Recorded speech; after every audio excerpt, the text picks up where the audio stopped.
Good evening.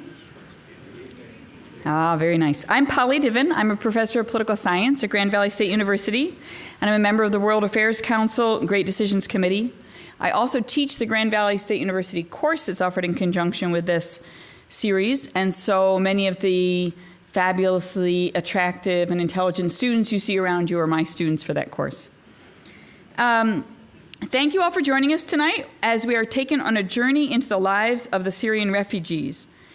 Most of you I know are members of the World Affairs Council, so we would like to thank you for your support of our programs and to encourage you to share information about our programs with your friends and family. They can sign up for a free email membership through the website. I have to remember to thank the Grand Valley State University Padnos International Center for helping to sponsor tonight's presentation. I know that the director of that center is in the audience, Mark Schaub. Do you want to stand up? There, he's waving. Okay, thank you, Mark. We also want to thank our series media sponsor, WGVU, and it's through our sponsors that we're able to bring you the quality programming that we have had this year, and so we are very grateful to our sponsors.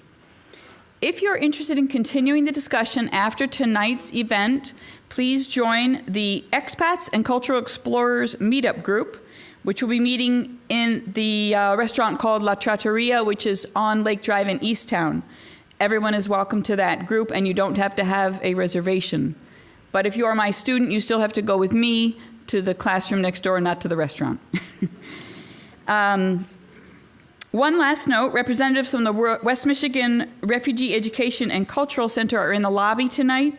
Please stop by their table on your way out, and you can learn more about how they deal with the refugee crisis here in Grand Rapids. So now to our evening's topic. Syrians have, for a century, welcomed in their country over 1 million refugees from Armenia, from Palestine, from Iraq, and from other countries in the region. But now, due to a multi-year civil war, Syrians have become the source of the world's largest refugee population. As Jordan, Lebanon, Turkey, and other neighbors strive to accommodate the millions of Syrians, the risk of allowing Syrians to become dependent on emergency aid and forming a lost generation remains. Tonight, we're honored to have Jared Kohler, a photojournalist who has lived with the Syrian refugees in both Jordan and Iraq. He's going to take us on a journey into the life of a Syrian refugee, revealing both the human and political side of the crisis through the lens of his camera. Jared's a former student of mine and a Grand Valley State University alumnus with a degree in International Relations and Middle East Studies. Jared is presently living in Indonesia, working on a biocultural project. He spent several years based in Jordan, covering the Syrian refugee crisis, both as a freelancer and as a staff member for the UN Refugee Agency. His work has appeared in numerous international publications, including the New York Times, Christian Science Monitor, National Geographic, CNN, and The Daily Show. His photographs have been used by international agencies such as the UN High Commissioner for Refugees and the European Commission for Humanitarian Aid and Civil Protection. So we're thrilled to have him back in Grand Rapids to share his story and his photographs. Please welcome me in joining our speaker, Jared Kohler. Thank you, Charlie. Good evening, everyone. It's good to be back here. I used to regularly attend these lectures back. I used to live just north of here, and I would try to come out here as often as possible to attend these lectures, and so there's a lot of familiar faces around, and it feels good to be home. This last week was the unfortunate anniversary of 4 years that the conflict has been going on in Syria. And unfortunately for me, it's also the anniversary of me making one of the probably stupidest miscalculations of my life. I was applying for the Padnos International Travel Abroad Scholarship at Grand Valley University, and they sent me an email saying we're going to be doing interviews at the end of this week for the finalists to come in and to talk about the projects that you proposed, the study abroad projects. And at that point, I was registered to attend the University of Aleppo in Syria. And so I came in to the scholarship committee, and Mark Schaub was there and some others, and they said, so Jared, explain to us, tell us why it is that you think Syria is still a safe place to study. Why is it that you still feel comfortable that this is going to be an all right place for you to travel as a student. And I gave them what ended up being entirely false predictions of why Syria was never going to descend into a civil war. I went home that afternoon, started reading the news, and there was reports just coming in from a day or two earlier. There had started to be massacres of peaceful protesters in the streets of Syria. Clearly, my study did not go through with continuing the study program there at University of Aleppo, and instead I ended up getting my program shifted over to the city of Irbid in north of Jordan. And I just wanted to, just to start us out here, I wanted to show just a couple of maps, just kind of give a little bit of references to the areas I'm talking about. This, of course, is Jordan, the country where I have the most experience and knowledge. And this area up here is all Syria. Syria is much more populous than most of its neighbors. Jordan, their native population is currently about 6 to 7 million, something like this, of actual citizens. Whereas now in the region, there are approximately 5 million Syrian refugees who have now actually moved out of Syria. But there is many more than that. There are still people that are fleeing from war, but that are trapped inside the country of Syria. We have probably something in the order of 7+ million that are still trapped inside of Syria trying to get out. So these refugees have been flowing out from Syria into Jordan here on the south side. They've been going up into Iraq in this direction. They've been going down into Lebanon over from this direction and going up into Turkey as well. So each of these countries has absorbed huge numbers of new population. And Jordan has taken from this little area right here, this is the Dara province of Syria. And the Dara province of Syria is really one of the most revolutionary hot areas of Syria. This is an area of Syria that has had difficulty with the current government regime for quite a long time. And so when uprising broke out first in this area, this is where the first public real problems started to take place, was right in this area. And I just wanted to show also this is the latest statistical report from the UN Refugee Agency. And it's not showing up too clearly up here on the screen, but up here they have the province of origin for all the different registered refugees that are in the country of Jordan. And Dara province is where 45% of the refugees in Jordan come from. So nearly half of all of the refugees that have come into Jordan have come from that one small gray area that I pointed out to you there, this area right here. And most of those refugees have come down. This is the long border that Jordan shares with Syria. It runs all the way through here.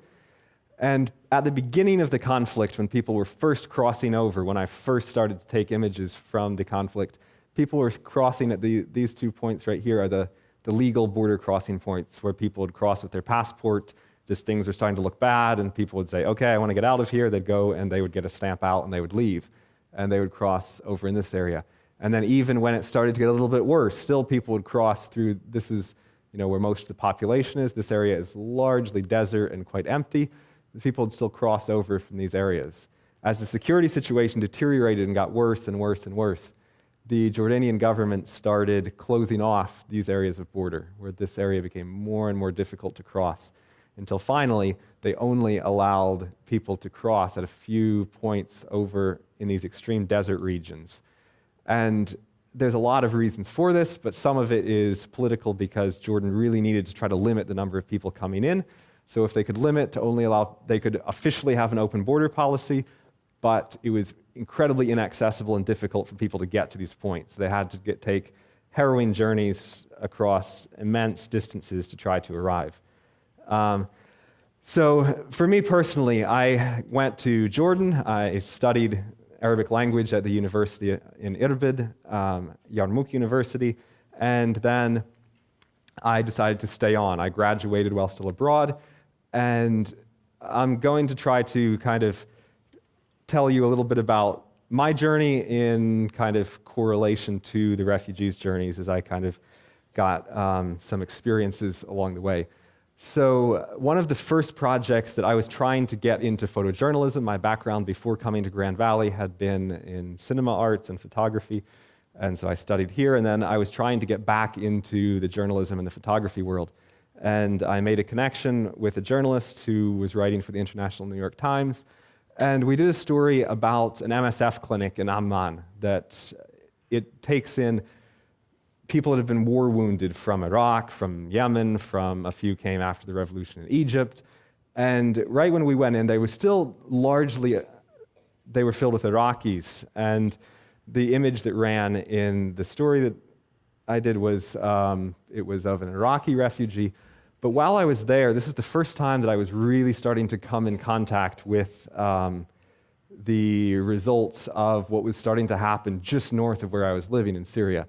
I met this little girl who was 4 years old, and she and her sister had both been burned terribly when a rocket had hit their house. It had collapsed, and they and their parents were both badly disfigured. The only member of the family that was saved was the infant who was still in its mother's womb. And so it was born a few months later to a disfigured family. And this became really kind of real to me. Had been something I knew was happening. I knew it was close by, but it wasn't something that I was seeing on a daily basis until all of a sudden there it was right in front of me. So this is 2012 that we're talking about, and this was another story that I worked on. They ran this image in their online version of the story. And the headline of the story was, "Jordan struggles to absorb refugees from Syria." So we're now talking about 3 years ago, and the headline was already, "Jordan struggles to absorb refugees from Syria." And the content of what the story is saying, the burdens are huge and growing. The latest estimates by the United Nations put the number of Syrian refugees at more than 300,000 in Jordan. Now there are over 600,000 registered, and estimates put it closer to 800,000 that are in the country. So it was already struggling at that point. Now, a few months later, I ran another story, "Urban refugees strain resources," and the story continues. And so up to this point, I had just been doing sort of ad hoc newspaper work wherever I could find any kind of work. The first time that I actually worked for the UN Refugee Agency, I was hired on very short-term basis for a project. Their High Commissioner was coming into Jordan, and he was visiting these contested border areas, that area that I showed you where the official crossings were. But at this point, there had been hundreds and even thousands of people were crossing many days, and the situation was quite dangerous, though, because the Syrian military would shell people as they were leaving, and then the Jordanians would be using night vision, kind of tracking, and it was quite a tense situation up on the border. And so they hired me to come up and photograph the visit of the High Commissioner to the area. And so this was the first opportunity that I had to actually interact with and meet people that were just arriving, literally minutes or hours before becoming refugees, and that they had crossed an international border. Even though they often, as they're walking, they don't know when in the moment is that they've crossed, because it's not like there's a big sign that says, "Welcome to Jordan" or something. They're often crossing through kind of remote areas. And like this young man right here, he was 2 or 3 years old, and his mother said that his father had been killed by the regime. This was early 2013. And so there he is with his bags, and everyone is coming in with their bags. And so we arrive here at this area along the border, and the military was escorting us in the UN vehicles there to the border point, and they said, "Turn off all the lights." They turned off all the lights on the vehicles, and we drove up along, there was sort of a wire fence. It's like, oh, that's Syria on that side, this is Jordan on this side. And so we were driving right up along through this area, and then we stopped the cars and got out, and I was terrified because I had a photo assignment, and there was absolutely no light anywhere. There was no ability to use flash or anything because it was a contested area where there had been shelling just a while earlier, and so they didn't have really any light for me to shoot with. So I couldn't see anything at first, and then all of a sudden, out of the darkness, we started seeing emerging just waves of people were coming through the darkness, and some of the people had different flashlights and different kinds of lights with them.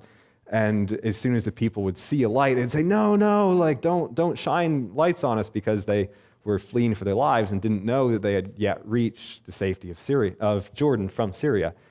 And so this was a very startling new kind of experience for me to see, because it felt like all of a sudden that you were in a film as opposed to being in reality. It felt like something hyper real as opposed to just reality. And you're thinking there should be soundtrack music playing, there should be, some kind of, this is drama, but then all of a sudden it actually was actually happening. And I was, of course, just a witness to it, not actually living through and experiencing it. But then you started looking around at these people going, this is their lives that they're carrying on their heads. This guy is using a baby stroller to push his life belongings with him. And here's an old man who's being carried on a blanket by two people between him. They're carrying him to safety. And, the stream of people just kept coming and coming, and the military had to help elderly people loading into ambulances. And finally, everyone is loaded up into buses and were taken from the site. And from then on, it takes a while to kind of shake a night like that. But that was kind of my real hook of introduction that was when I began doing some work for the UN. And it came in spurts, and then eventually I ended up working full-time with them for a period. So the buses, these people are loaded onto buses, and they are taken down. And what most people are familiar with when they think of the media coverage of the Syrian refugee crisis is the large camps. Camps like this is Zaatari camp. It hit over 100,000 people at one point. Currently it sits just upwards of 80,000 people that live in this camp.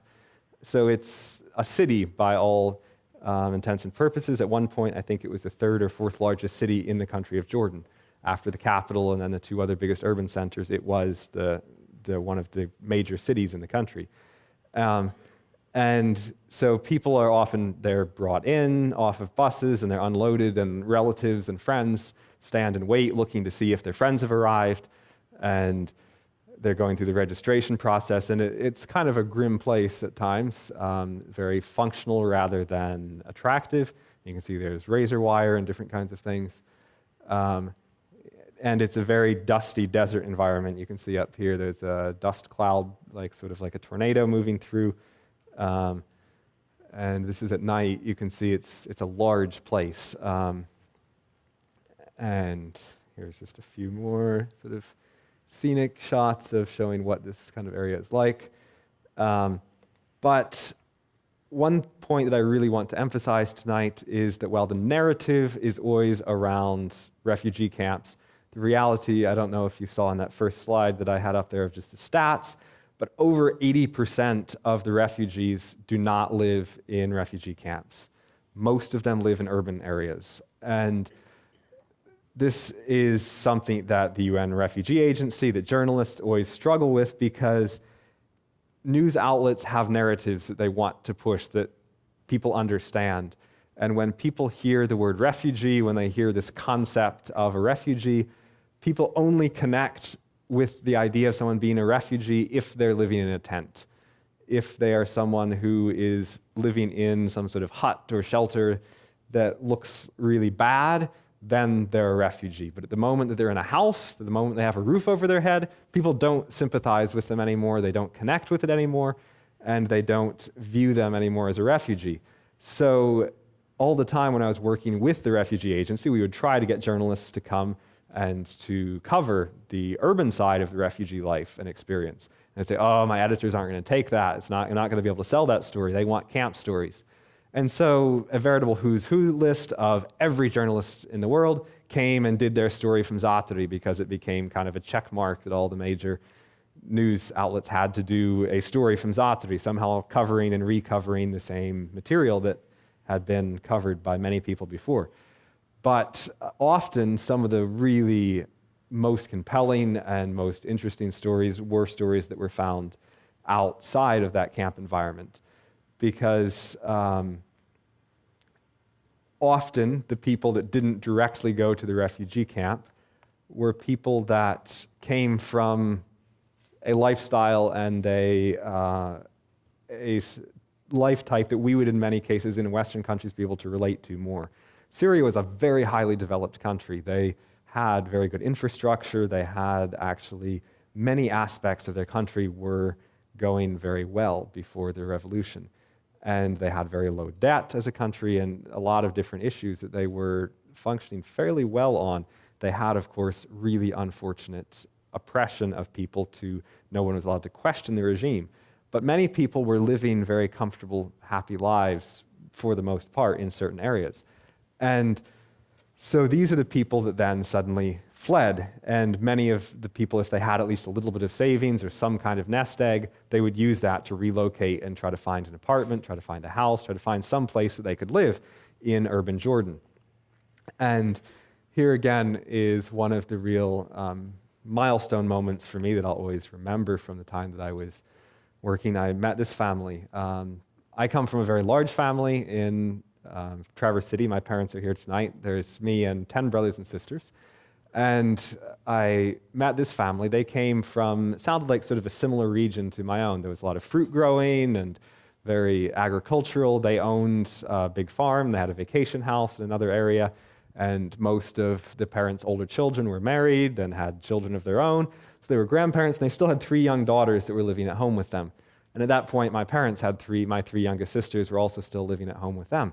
And so as I met this family, I was thinking, wow, this family sounds really like they could be my family. And I noticed they had a picture up on the wall, and I asked about it, and they said, yes, that's our oldest son. He was in the military.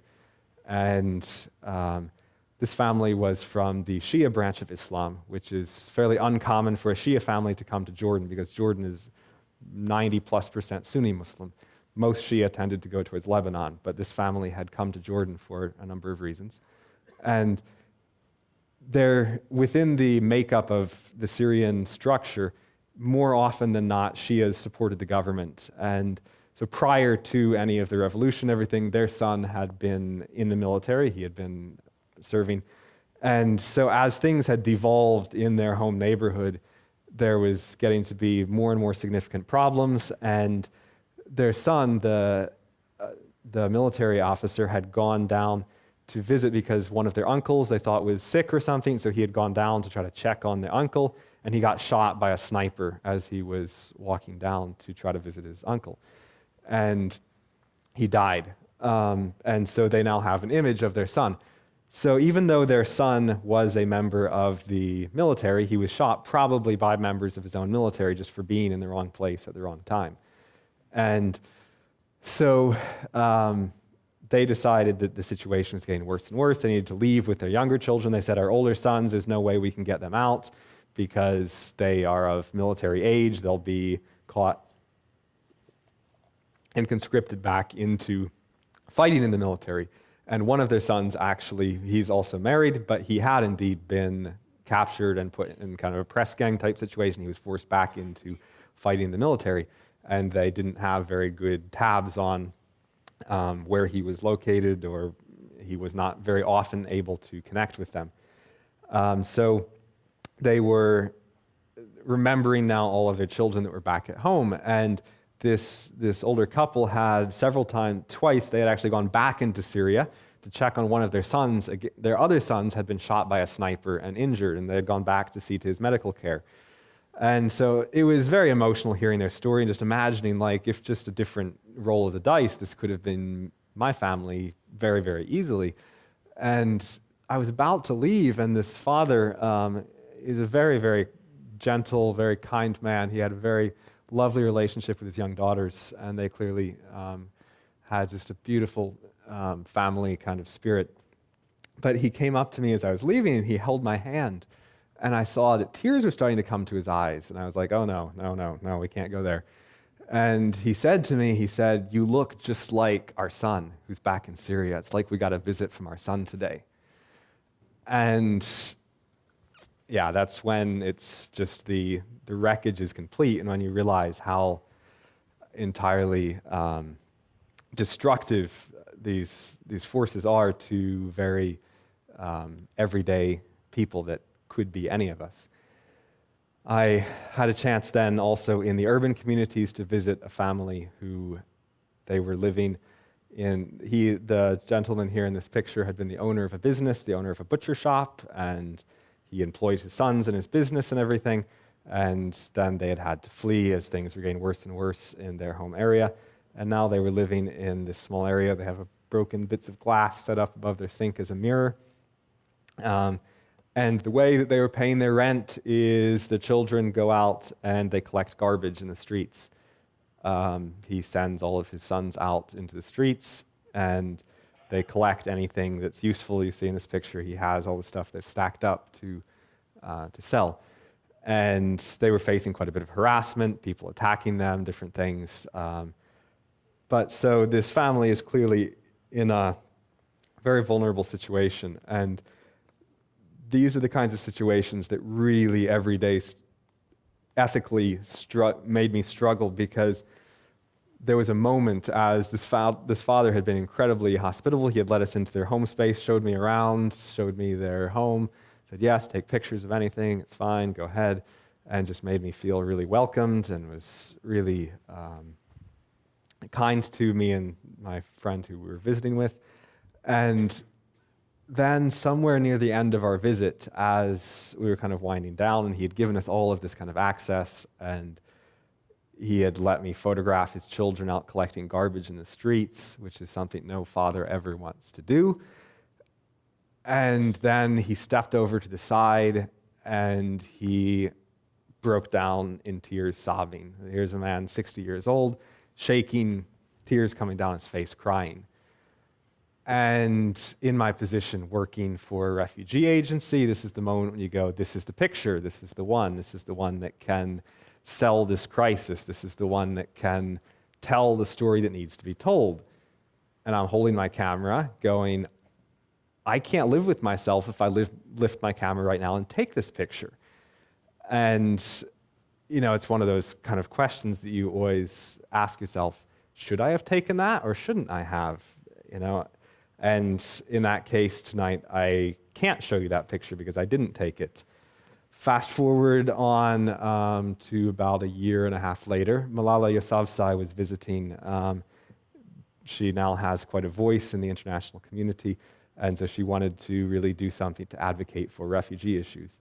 She herself and her family were IDPs and went through a lot of similar situation to refugees when she was younger, so she's very, very sensitive to their situation. And she really tried to highlight education issues and different things. As part of her visit, it was decided to take her up to the border where she would actually get to meet refugees, like I showed you before, just newly arriving. And so we went up there with her, took her to the border, and there was several hundred people that were crossing the border that day. And Malala met them and was very closely connected quickly with them. And partway through the day, she stepped over to the side again, and just like the father that I mentioned before, Malala put her hands up over her face and she began sobbing. And again, I'm standing there with my camera and I go, should I take this picture or should I not take this picture? And in this case, I did. And again, you can ask yourself, should I have, should I not have? So some of these pictures went into the media in the coming days, and instead, though, what got the attention was this picture right here. I did not take this picture. This is the only picture in my presentation that I did not take. Some of you may have seen this picture, though. It made its way like a lightning bolt all the way across, and all the major American news shows ran this picture about the little boy who had been lost in the desert. And it was really interesting because it went out in a tweet from one of the UN staff. They tweeted this picture and they said, this little boy who was temporarily separated from his family being helped by some of our staff members. A CNN news anchor retweeted it, added a few details, changed a bit of things about how it was presented, and said this little boy was lost in the desert. And all of a sudden, this picture went all over the world. It was retweeted thousands of times. I started getting emails, all of our staff members started getting emails, every photo editor wanted a higher resolution version of it, everyone wanted to know the story about Marwan who's lost in the desert, because hundreds of people crossing the desert wasn't a story. One little boy crossing the desert by himself suddenly was a story. And so I had been, of course, taking pictures that day as well of Malala and other things, and I had taken this image right here. And so this is the follow-up image that we pushed out directly after the first image to try to give context, say, hey, this is actually what happened. This little boy right here, this is our suspect right here. He's actually part of a big group. But the irony is that everybody cared way more about this picture than they did about this picture, because hundreds of people who have lost their homes, hundreds of people who are fleeing from war, isn't really that big of a deal. That's just something that we hear about every day. But something that is sort of BuzzFeed worthy, something that can go on the internet and become viral, that suddenly is worth far more. And this picture right here became very quickly my most published image of all time. You can do a search on the internet still and find this. I would do it sometimes just to entertain myself and see all the sites that it ended up on. It ended up in journalism reviews. It ended up in quite a few newspapers internationally and everything.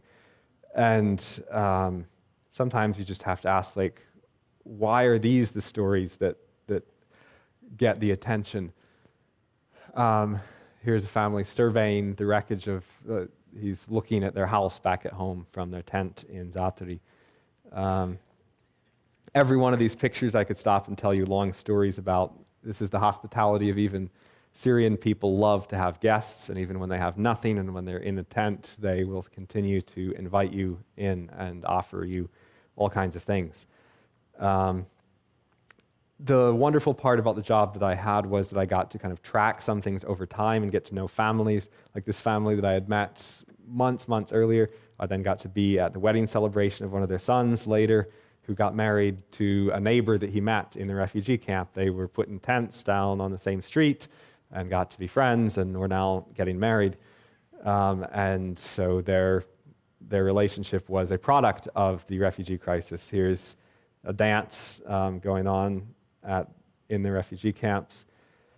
This is their wedding suite. This is a young refugee couple who it became quite a big issue that was often brought up in media reports. There was a lot of talk about child brides and young marriage and all these kinds of things, which, yes, young marriage has been a part of rural, like very countryside Syrian culture for a long time. But there's another reason that often came in the refugee camps for a very different reason than what you might imagine, which is that many people wanted to keep their sons and give them a reason not to go back and fight, because everybody is sick of all the killing. And they would say, no, our 18-year-old son, our 19-year-old son, whatever, doesn't need to go back and fight. He's just going to become another statistic, another death. We want to give him a reason to live, because all these guys are just sitting on their tails, just have nothing to do, and they hear about all their friends who are still back at home, that are still fighting. And when they hear and they see on the TV the reports of their home villages being killed, they want to go. They say, I need to do something. I can't just sit here as my country gets destroyed. And so their families go, no, we need to give them a reason to live, give them a reason to hope. So let's get them married and let them start a family, and we'll try to keep them from just continuing the cycle of violence again. And in some cases, and then also the refugee camps can be somewhat filled with crime, and there's a lot of people that are angry and living in unfortunate situations. So many of the parents go, and our daughters need to have a protector, so rather than me taking care of all of my children, I find a husband to take care of my daughter, give him a reason to stay and not go back and fight, and everybody wins. So it leads to sometimes very unfortunate unions for sometimes people that are far too young. But there is a really horrible logic sometimes behind of why it does happen. This is a lovely man that I met. This is a young woman who doesn't know whether she's a widow or not. She had the son after fleeing, and she doesn't know for sure whether her husband has been killed. And I met many, many women that were in this case, that their husband would disappear or be incarcerated, and she would never be able to track down and know what the fate of their husband had been. This woman fled her country, left Syria for the first time at, I believe, 98 years old, and had to go into flight. For many refugees, at some point, life in exile becomes even more difficult than life back inside of Syria was. And so after time in the camp or in urban situations, money runs out, they feel like they're not getting enough assistance. And so there is a mechanism in place in Jordan for refugees to return back to Syria. And talk about a depressing place is to go and hang out near these buses where people wait at 5 o'clock every afternoon to get back on a bus and go knowingly back into a war zone. And sometimes their reasons are, they say, oh, well, we know fighting has calmed down in my home area. I'm going to go and check on our produce, check on our farm. There's all different kinds of reasons. And for a while, there was quite a trade of people would go back and forth, back and forth, back and forth, back and forth. The Jordanian government has now disallowed this, but for a while, it was kind of like people would come and say, okay, we'll live, we'll put our families, our kids in a safe place, but I still need to make money, so I'm going to go back to my farm, go back to my business, do whatever it is that I need to do. But many people, I remember right by this area once talking to this family, this was the mother and 3 of her children were going to get on the bus and go home, and the husband was still staying with their young child who was in the hospital. And we were saying, well, aren't you going to stay together? And he said, it's her decision. She's decided she wants to go back. I don't think she should. I don't think it's a good idea, but she can't take it here any longer. She's just going back. She says she would rather die in her home village than die in exile. And what these people would always say, they would say, Asan mot bisura min mot batit, which means better a quick death than a slow death. And that was sometimes the point that they would have reached. They would just be so entirely beyond it all. This is people waiting to get back on a bus and go back into a war zone. And so you have that on one side. You have people who cannot handle and need to go back into this different, to go back home, that they would rather die. And then on the other side, you have marriages and births, and you have kids that are getting into doing art projects, and you have people that are growing new things, that are planting things and trying to find new life in their exile. This was a little girl that was named kind of a derivative of the word for sweet from Arabic, and the father said to me, she was made and born in Zatari. So this baby has, its whole existence has been as a refugee. And he said, but we named her Sweet because she brought sweetness back into our life in our exile. I'm going to flip through a number of things. So outside of the main camps, you have these little kinds of informal settlements sometimes where people steal tents from the regular camps and go out and try to work on farm environments. But like I said, 80% of the people live in some kind of urban home establishment. This little girl, when she saw I was there with my camera, she said, I want to put on my favorite dress, and can you take a picture of me? And so she wore her flowery dress.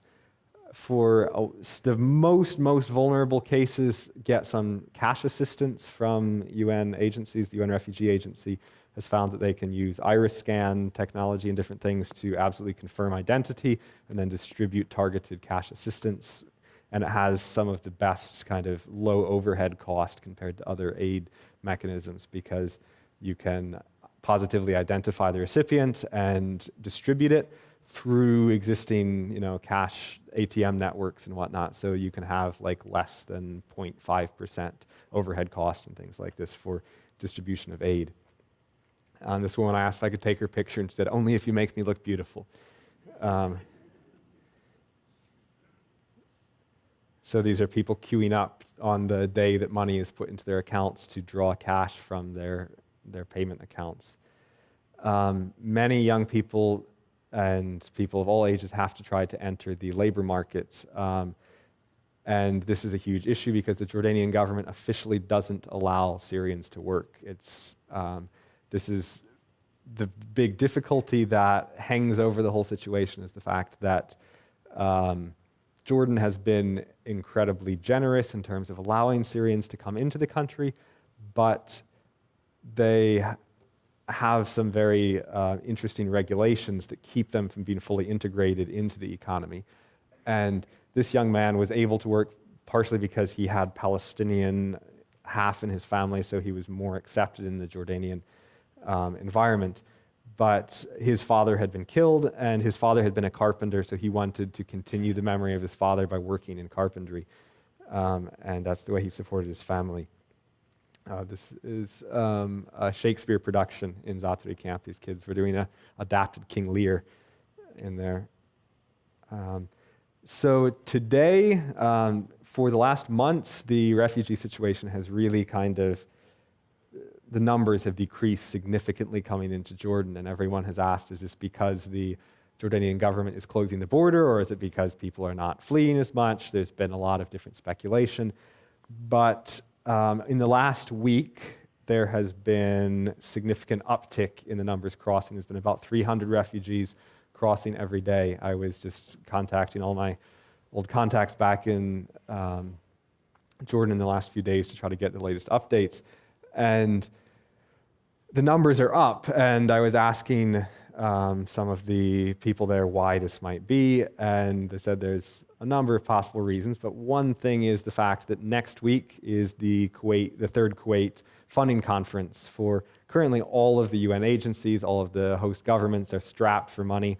The UN, the World Food Program had to cut assistance for a while last December, and then they were able to get enough donations to reinstate food assistance, but they're not working in a sustainable environment at all. They have no actual cash flow to continue it. It's only if they get ad hoc donations that they're able to.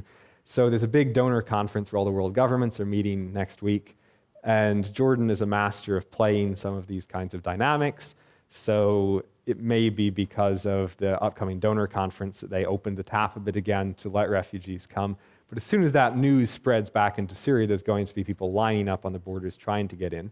Because the situation inside Syria is still horrific, and you still have more Syrians displaced inside of Syria than you have outside of Syria. You have 5 million approximately in the region. You have over 7 million still trapped inside that would, many of them, like to get out.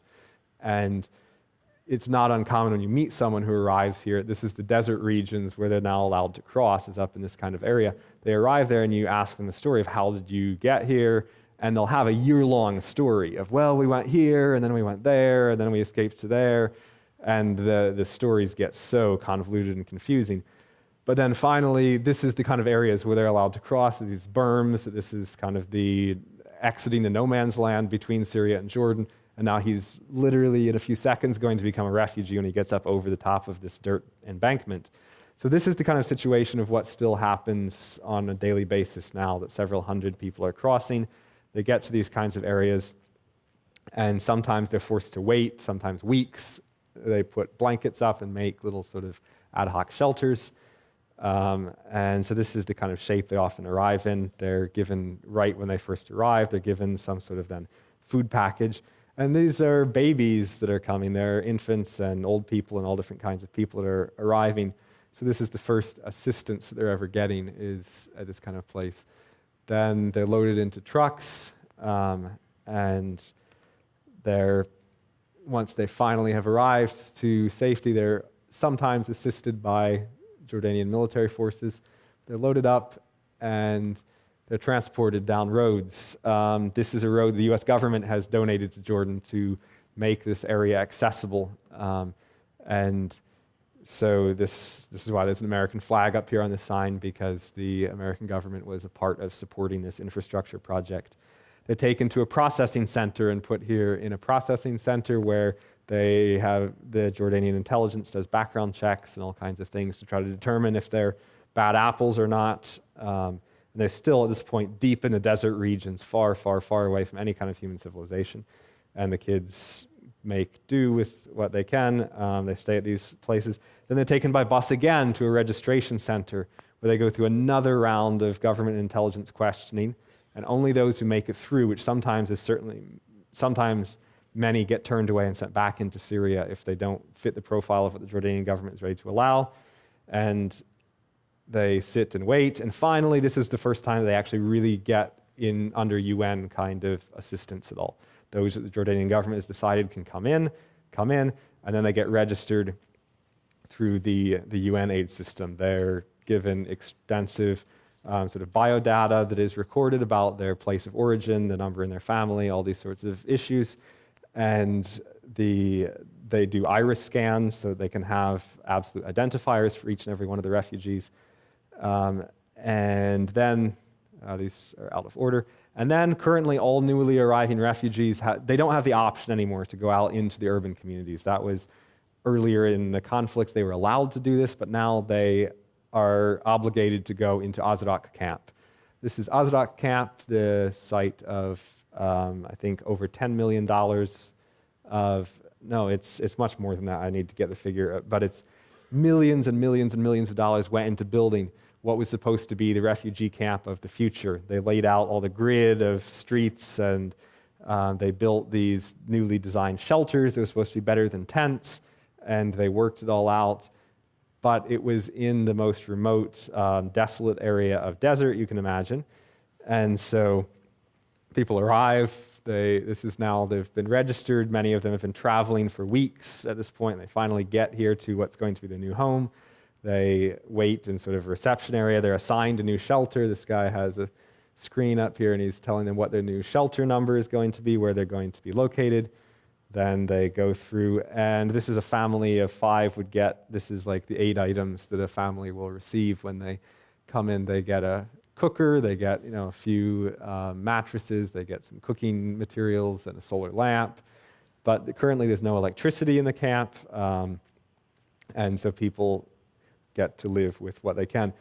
But their shopping is at a sort of supermarket-style place where they're given a card that has credit on it, and they can go and shop at the store. They can't buy very much, but they can buy a little bit. And the theory behind it is that it gives dignity to people. Sometimes, unfortunately, with now the reduced amounts of food aid, it just means that they can't actually buy much of anything. This is the very first family that was assigned a shelter and moved into Azraq camp. They have since moved out and escaped through the unofficial escape process. They now live somewhere else.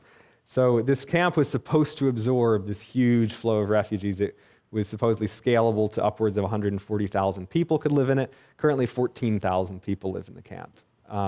They have brought in far more than that, but most of them leave and go out into other areas just because people don't like living there. They don't feel happy there, and they haven't been given the autonomy that in some other camps people have been given to create their own lives and sort of shape their own markets and different kinds of things. The more bright moments of the work that I get to do is with like a family like this one. We started playing with my camera and mugging around, and this one little girl, she absolutely loved. She would wait until she thought I was about to take the picture, and then she would make a really funny face and see if she could ruin my pictures, and then she would laugh uproariously about it. And as I was about to leave the home, the mother came to me and she said, "This is the first time I've seen my kids laugh since we left Syria. Thank you so much for coming." So those are the moments that every once in a while you get just a brief moment when you go, okay, I do actually feel happy doing what I'm doing.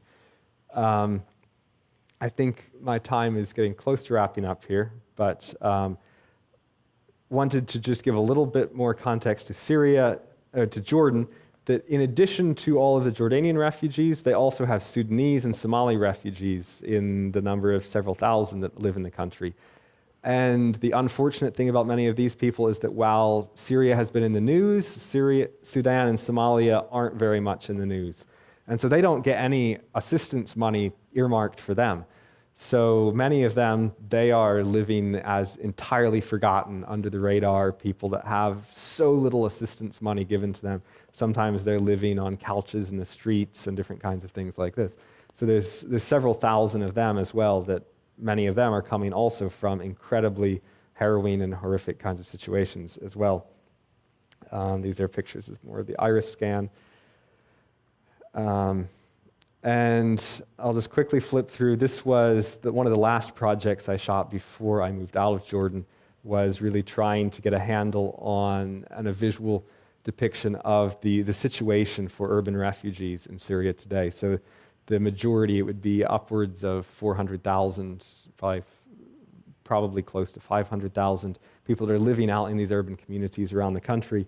And it's people like this young man here who is, I believe, 13 years old, and he supports his mother, or his aunt and his mother, and there's like 4 women that he supports by going out begging from cars on the streets, and they pay to live in a small area. This is a man who has a terrible physical deformity, and they live in this house.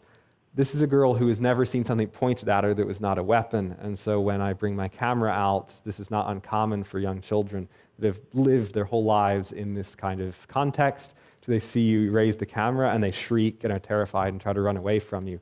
And everybody, all the adults who are very kind of cynical to it now, they laugh and they go, oh, she's just afraid it's a weapon. And then sometimes they tease the kids and they're like, oh, he's going to send you a picture out and then people will come and cut your throat. And I have to try to tell them, no, that's not what I'm here for. These are kids going through garbage to sort through.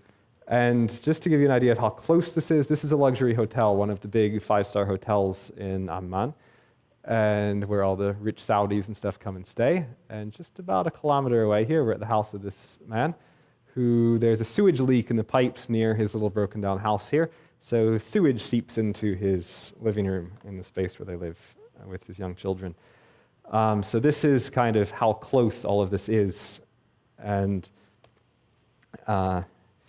I'll wind down here and we'll, I think, take some questions very shortly, but I could go on talking for a very long time. But this is the next generation, and this is what we all have to be most, I think, concerned about, is most Syrians have had to take their children out of school, and we have a whole young generation of children like this that are now having to beg and that have violence imprinted into their minds. And this is what the international community, what we need to focus on, is what comes next if we don't actually find solutions in the short term, who comes after this. And these are the young people that they're beautiful, wonderful people, but they may not have a chance to ever see something different.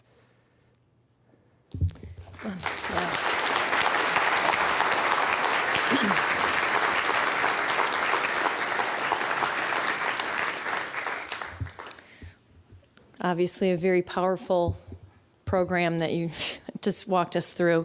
We will be taking text questions as well as coming down to the mic. If you have a question for Jared, we definitely encourage you to do it. Keep them short. There may be many. But I want to start. I already received text messages as I sit here, and let me read the first one. In your experience, what has been the U.S. response to the crisis, and do we expect it to change under a new administration? And likewise, what has been the Israeli response? Interesting question. U.S. response, that has been many-pronged and changeable. There was a very awkward period of time back about a year and a half ago when the Obama administration was considering airstrikes inside of Syria, because most of these people, like I showed you on the map, they come from that Dara region of Syria, and many of them are very, very deeply anti-regime for a lot of understandable reasons. But they would come up to me on a daily basis and they would say, why hasn't your government attacked my government? And they would say, why isn't Obama sending in warplanes? And they were very anxious to see what they viewed as their enemy inside of Syria gets the comeuppance that they deserve. And I would just say, look at them and say, really? You've lived right next door to Iraq for all these years and you really want the US to come and attack your country? And they're like, oh, well. And they didn't really have much of an answer to that. But they would just say, well, we don't want soldiers to enter the country. We don't want soldiers to enter the country. We just want the Air Force to come and take out enough of the government so that then we can win on the ground. Like, oh, that sounds definitely like it'll work. And so there's, the US government has been involved mostly covertly in most of their operations. Of course, they're one of the biggest donors to like the UN Refugee Agency, which I'm always happy to see that we do. The US government is quite involved in that. Compared to many other countries in the world, they are quite, a bit of money is put into that, although it's small, just minuscule in comparison to what we've put into the wars in places like Afghanistan and Iraq. Where the US has also been involved, and much less transparently, has been in arming and equipping and training of different rebel groups. And in Jordan, it was kind of the known secret that the U.S. was actively involved. They had training camps and different things where they would bus people down across the border from inside of Syria. They would feed them lots of Kentucky Fried Chicken and different kinds of things and teach them how to shoot different things and send them back up into Syria to say, go make a change, make a difference. But really, it was all mostly theater where they were all just kind of playing. And the reality is, like they asked about Israel as well. Israel and the U.S., of course, are quite closely aligned in their communication. Actually, both of them are very close with the Jordanian government, whether publicly or not, both of them. The Jordanian and the Israeli governments share a lot of intelligence and do all kinds of things. So in terms of coordination with rebel groups and everything, Israel and Jordan usually sit at the same table quite a bit at some of these kinds of things. It would appear from your photos that a majority of the refugees are female. Do you know the percentages of male and female refugees? And are there programs to educate the girls? And I also had a follow-up about, are there educational opportunities for youth in general? Yeah, so the gender breakdown of the refugee population overall is slightly female tilted. It depends on which age cohort you're in, but there is a slight female gender bias to the population. And yes, there's absolutely, in the refugee camps, there is equal access for boys and girls. The schools are open to both. And the difficulty is in these urban environments, like I mentioned, officially schools are free in Jordan for people to come to. There are at times those school fees for books and paper and transportation and lunch and different kinds of things that families don't have. And so this is what keeps a lot of them out of going to school. And then also just Jordanian infrastructure is challenged. So they just don't have classroom space. They don't have teachers. They don't have... So although officially on paper, yes, there is opportunities for all of them, in practice, often there is not. And there's many things. There's girls' football programs in the refugee camps. There's all different kinds of things that I could show you pictures of different kinds of programs that do exist for boys and girls both. We seem to have a very short attention span. A lot of examples. Ebola is a great one. It was a hot item for 2 weeks now. We don't even know about it. How do you, people like yourself, keep our interest peaked for a long enough time to make a difference? That is a huge struggle. And I know Al Jazeera just ran a story, and I think it was on the World Affairs Facebook page perhaps, but about the fact that the 4-year anniversary has just come up. And Al Jazeera did analytics over the last years of, as they've put stories out, they have checked how many people click on them. And refugee stories, unless there's some like ISIS connection or something related to the US interests, nobody clicks on them anymore. They sometimes even share without ever even reading. And this to look like they care instead of actually caring. And so there's, unfortunately, people have certain stories that they want to hear. And as I mentioned, many famous journalists come around and they have to kind of get a piece of this crisis. And many times I unfortunately got to see and hear about situations of very famous people that I had thought of as very credible journalists who came in and they changed facts, they manufactured the stories that they wanted to tell and massaged reality to be able to then have the narrative that they wanted to deliver. And this is a basic human question that you've asked, I think, of we all want to hear the things that we want to hear. And it's hard to challenge people, to challenge them all the time, and to find that balance between, if I just showed you horrific pictures all night long, at some point you just look away and say, I can't keep looking at this. And so there has to be that balance between finding how much horror do we have to put out there, but also, there's been studies about that people will desensitize to horror at a certain point, and we need to introduce that humanity back in of saying, these are humans, these are people just like us that we care about, not just because they're in horror situations, but because they are human, and it is our responsibility to care about them based on that connection.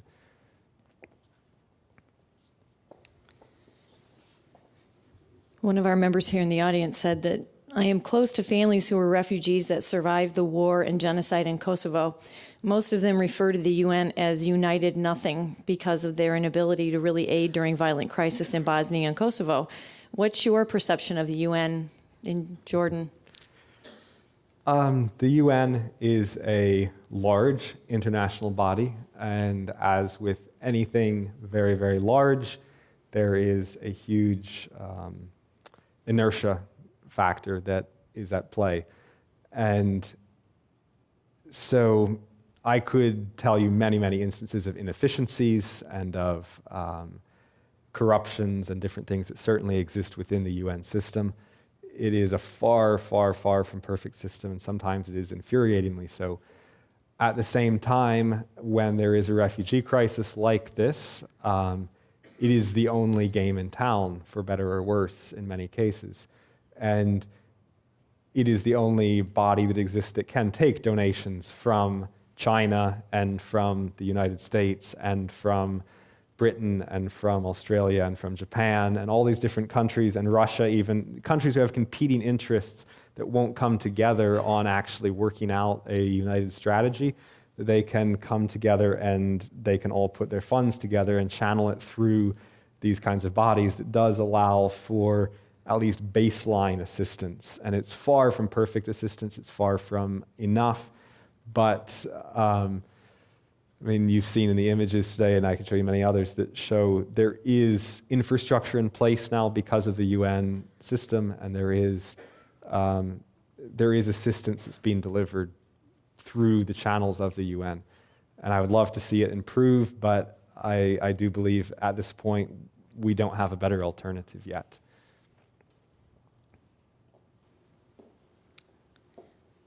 Okay.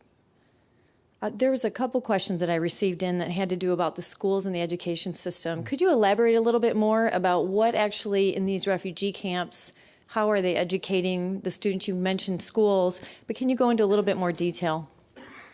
This would, of course, vary quite a bit across the different countries in the region that we're discussing.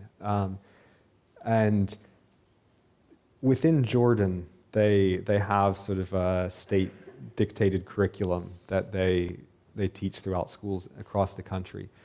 And the teachers are supposed to be coming from the Jordanian education system, should be Jordanian-trained teachers. And this has produced a very challenging dynamic at times in refugee camps, because within the refugee camps, you don't just have poor, destitute people. You have people that were massively experienced teachers and college professors and engineers and doctors and all these different kinds of people. And many of them, they get to the refugee camp and they say, I want to do something to give back to my people. I want to go, okay, I know how to teach, I'll go and teach the students.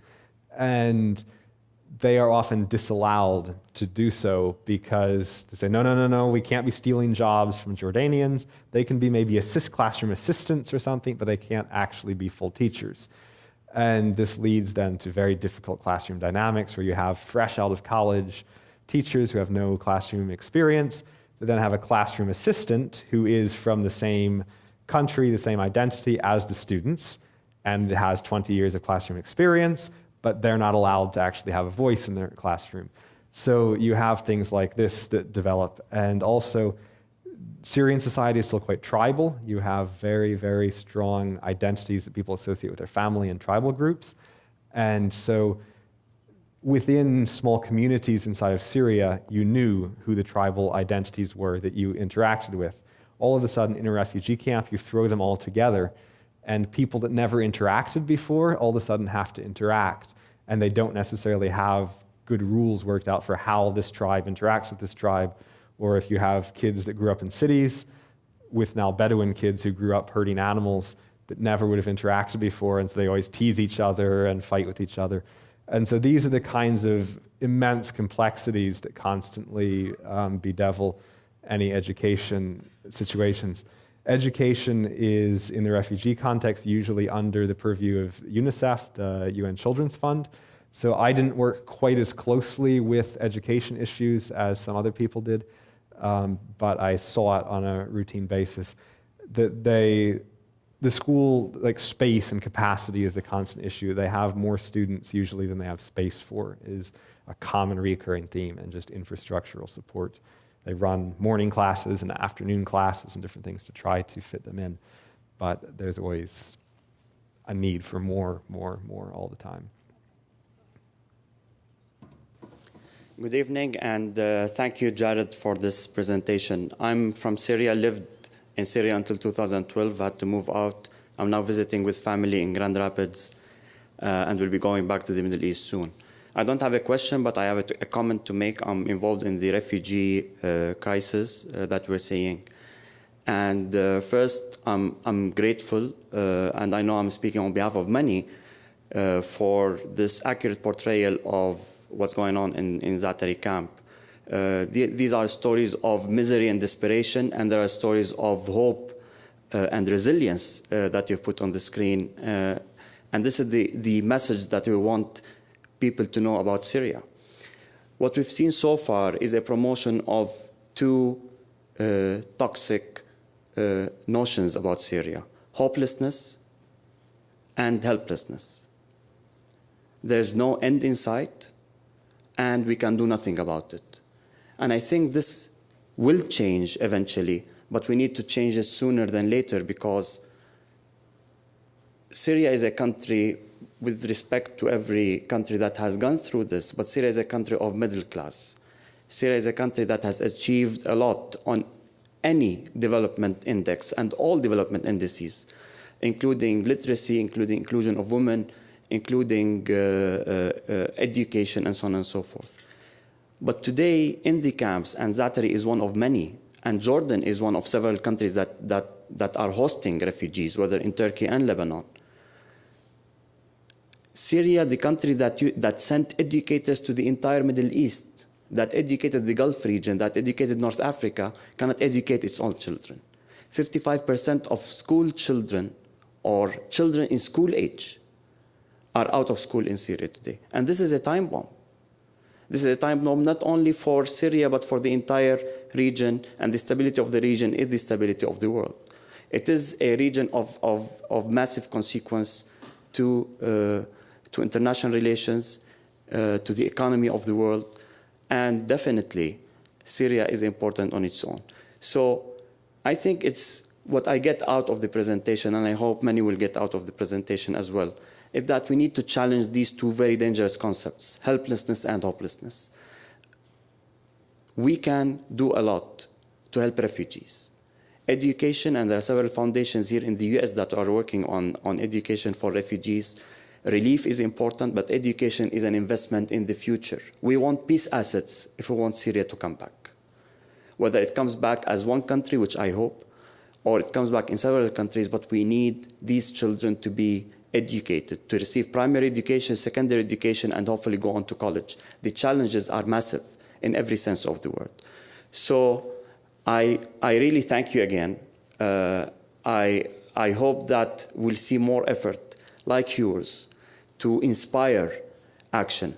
Because when we see the photos of resilience, when we see the kids, when we see the future, at the end of the day, regardless of what's happening today, there is an end that we can bring to the situation, and we can start again and build on many of the positive notions that we saw in your presentation. Thank you. Thank you.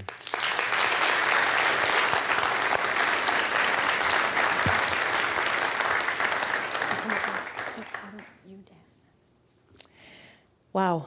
Thank you very much for sharing that. Our time is getting short, and so I'm going to turn it over to one more question.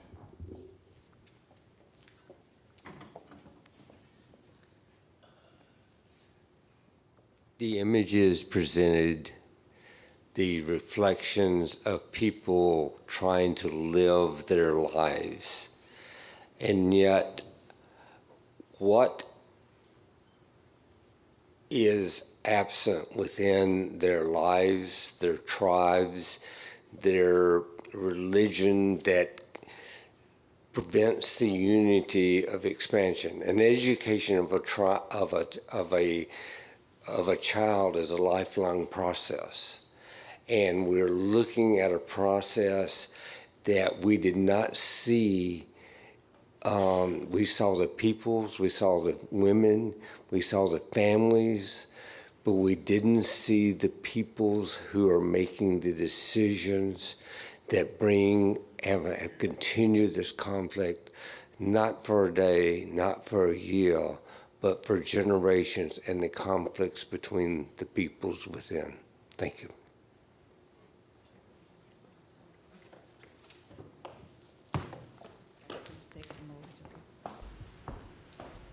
Well, I just wanted to say thank you very much to Jared for a really thought-provoking program. I think you all know how much we learned and how much you were able to really get from his photographs and also what he said about his experiences.